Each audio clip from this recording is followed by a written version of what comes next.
My stock subscribers எல்லாருக்கும் ஒரு பெரிய வணக்கம். ஒரு மல்டி பேக்கர் ஸ்டாக்கை எப்படியாவது பிடிச்சணும்னு நீங்க நினைச்சிருக்கீங்களா? அப்போ இந்த வீடியோ உங்களுக்கு தான். இன்னைக்கு நாம லெஜெண்டரி இன்வெஸ்டர் விஜய் கேடியாவோட ரொம்பவே சக்தி வாய்ந்த SMIL ஃப்ரேம்வொர்க்கை பத்தி ஆழமா பார்க்க போறோம். வாங்க, பெரிய அளவுல செல்வத்தை உருவாக்குற பங்குகளை எப்படி கண்டுபிடிக்கிறதுன்னு தெரிஞ்சுக்கலாம். சரி, இன்னைக்கு நாம என்னென்னலாம் பார்க்க போறோம்னு ஒரு சின்ன ஓவர்வியூ பார்த்திடலாம். SMI உத்தியோட அடிப்படை தத்துவத்திலிருந்து அதை எப்படி நம்ம போர்ட்ஃபோலியோல பயன்படுத்துறது வரைக்கும் ஒரு முழுமையான ரோட் மேப்பை நாம பார்க்க போறோம். வாங்க, நேரத்தை வீணடிக்காம நேரடியா விஷயத்துக்குள்ள போலாம். ஓகே, நம்மளோட முதல் செக்ஷனுக்குள்ள வந்தாச்சு. சும்மா விதிகளை மட்டும் பார்க்காம விஜய் கேடியா ஏன் இந்த மாதிரி கம்பெனிகளை தேடுறாருன்னு நாம முதல்ல புரிஞ்சுக்கணும். இந்த ஏன்ற கேள்விக்கு பதில் தெரிஞ்சாதான் நீங்க ஒரு வெற்றிகரமான முதலீட்டாளரா ஆக முடியும். மத்தவங்கள விட நீங்க ஒரு படி முன்னாடி இருப்பீங்க. பாருங்க, இந்த ஒரே ஒரு வரிதான். இதுதான் விஜய் கேடியாவோட மொத்த முதலீடு தத்துவத்தோட சம்மரி.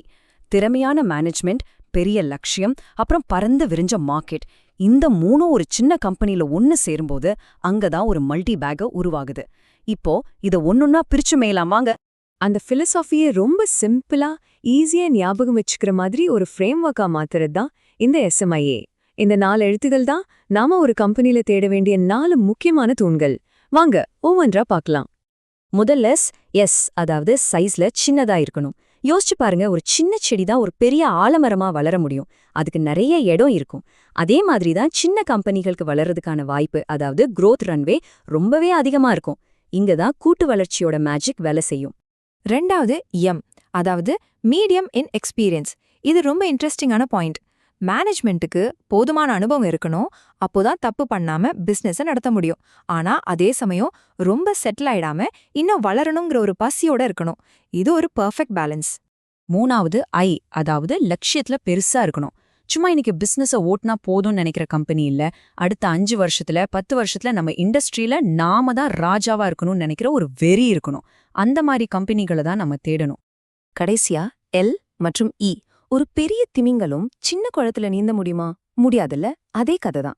ஒரு சூப்பரான கம்பெனியா இருந்தா கூட அது இருக்கிற மார்க்கெட்டே சின்னதா இருந்தா அதால பெருசா வளரவே முடியாது. அதனால மார்க்கெட் சைஸ் ரொம்ப ரொம்ப முக்கியம். ஓகே, தியோரி எல்லாம் சூப்பரா இருக்கு. ஆனா இதை எப்படி பிராக்டிக்கலா அப்ளை பண்றது?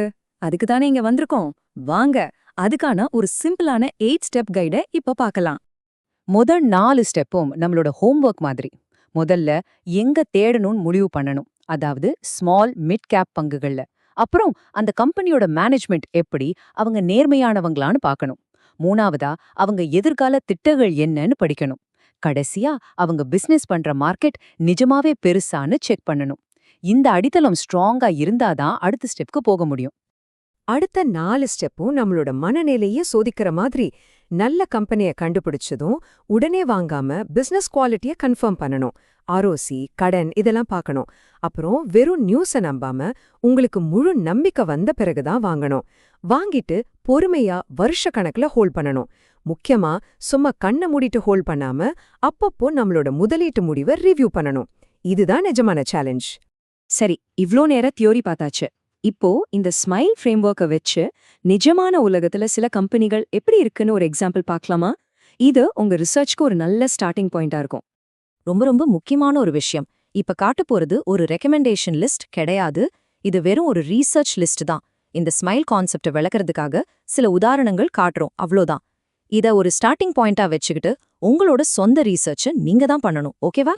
இந்த டேபிள பாருங்க. உதாரணத்துக்கு கணேஷ் ஹவுசிங். இது சைஸ்ல சின்னது, ஆனா வளர்ச்சிக்கு பெரிய வாய்ப்பு இருக்குங்கிற முதல் பாயிண்ட்டுக்கு நல்லா பொருந்துது. அதே மாதிரி லிகிதா இன்ஃப்ரா பாத்தீங்கன்னா நல்ல ROC இருக்கு, ஆனா இன்னும் ரொம்ப பெரிய கம்பெனியா வளரல. சோ ஆரம்ப கட்ட வளர்ச்சிங்கிற ஐடியாவுக்கு இது ஒரு நல்ல எக்ஸாம்பிள். இது ஒரு பரிந்துரை இல்ல, SMIL ஃப்ரேம்வொர்க்ல பங்குகளை எப்படி அனலைஸ் பண்ணணுங்கிறதுக்கான ஒரு டெமோ தான். என்ன செய்யணும்னு தெரிஞ்சுக்கிற அளவுக்கு என்ன செய்யக்கூடாதுன்னு தெரிஞ்சுக்கிறது ரொம்ப முக்கியம். வாங்க, முதலீட்டாளர்கள் அடிக்கடி பண்ற சில பொதுவான தவறுகளை பத்தி இப்ப பார்க்கலாம்.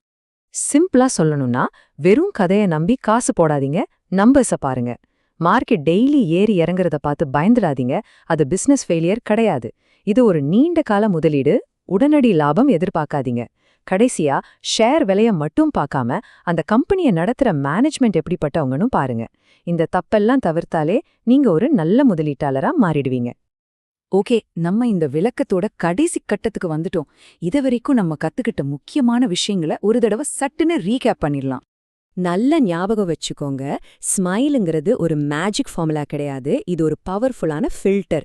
உண்மையாதே வளரக்கூடிய கம்பெனிகள் மேல உங்க கவனத்தை திருப்ப இது உதவும். உங்களோட மிகப்பெரிய பலமே பொறுமை தான். மாசக்கணக்கில் யோசிக்காதீங்க, வருஷ கணக்குல யோசிங்க. இந்த ஃப்ரேம் ஒர்க்கோட உங்களோட ரிசர்ச்சையும் ஒழுக்கத்தையும் சேர்த்தீங்கன்னா வெற்றி நிச்சயம். சரி, இப்போ உங்களுக்கான ஒரு கேள்வி. இந்த எஸ்எம்ஐஎல் ஃப்ரேம் ஒர்க்ல, அதாவது SMILE-ல உங்களுக்கு ரொம்ப பிடிச்ச அம்சம் எது? உங்க ரிசர்ச்ல எந்த பாயிண்ட்டை நீங்க முதல்ல யூஸ் பண்ணுவீங்க? உங்க பதில்களை மறக்காம கீழே கமெண்ட்ஸ்ல சொல்லுங்க. ஒரு முக்கியமான அறிவிப்பு. நாங்கள் செபியில் பதிவு செய்யப்பட்ட ஆய்வாளர்கள் அல்ல. இந்த காணொளியில் பகிரப்பட்ட தகவல்கள் அனைத்தும் கல்வி நோக்கத்திற்காக மட்டுமே. எந்த ஒரு முதலீட்டு முடிவையும் எடுப்பதற்கு முன்பு உங்களின் நிதி ஆலோசகரை அணுகி ஆலோசனை பெறுவது அவசியம்.